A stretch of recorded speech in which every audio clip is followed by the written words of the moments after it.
Let me now just toss that very same question to Mr. D.R. Karthikeyan, who's now joining us, former director of the CBI.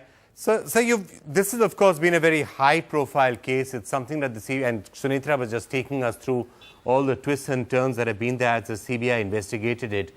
Are you surprised by the fact that they filed a closure report right now? Are you disappointed at the way in which this investigation has been done? Vikram, I have come into your channel. I have not known what happened earlier. And in fact, I am on a street with crowded, lot of noise around. But I know that from you I learned that a closure report has been filed. But allow me without interruption just 2 minutes. One is, not all cases are detected by any of the investigative agencies all over the world. Some cases become very difficult to investigate. And number two, even if the investigating officer is convinced about the guilt of the person concerned, he cannot file a charge sheet unless he has got incontrovertible, legally admissible evidence against that person. Merely my belief is not good enough. This is a general statement I want to make. Thirdly, as you are known, this investigation has taken a lot of twists and turns, delayed registration, and has gone into so many hands and all that. So I can understand the anger and frustration of the people at large, particularly the victim's family. But even now, everything is not lost, because it is not necessarily that the closure report of the investigative agency has to be accepted by the trial court. The trial court can still go into the matter, can still ask for more material. The people concerned, victim, normally the victim and the family, and in some cases we have seen even others, can move the trial court not to accept the closure report. They can raise their own doubts.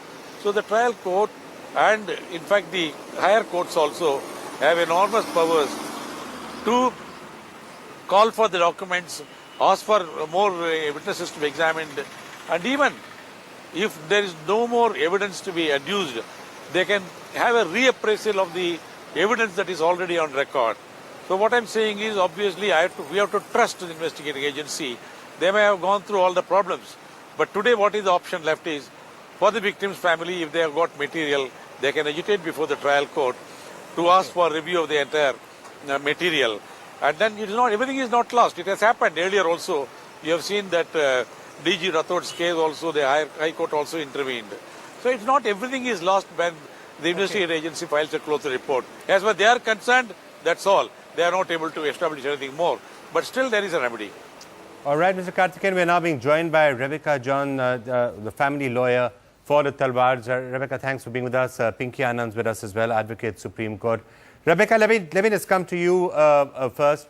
What do you make of the possible options that are now open after the CBI has filed this closure report? Mr. Karthikeyan saying that the court could still take a different view on the matter, but how do you react to the developments of the day?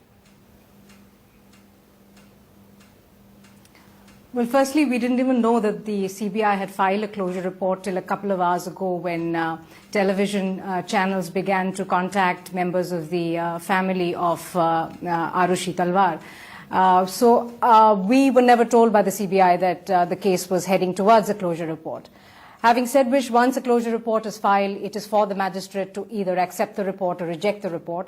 So there is still hope there. We are hoping that the magistrate will independently examine the evidence brought in by the CBI and come to a different finding. Thirdly, I think this case represents everything that's wrong with the investigating process employed by investigating agencies in this country. To begin with, it was the UP police and its outrageous theories which made sure that every evidence that was available at the spot was corrupted. Then by the time the CBI took over, Dr. Talwar was already taken into custody.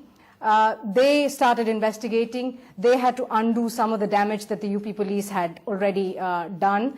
The investigation has gone on for 2 years. I can only say on behalf of my clients that they have cooperated fully with the investigating agencies. They have endured countless hours of questioning. They have undergone every imaginable test that was put to them. At the end of it, if the CBI says we don't know who killed Aarushi, as parents of their only child, we can only express our anguish at the manner in which the agencies involved have investigated this case.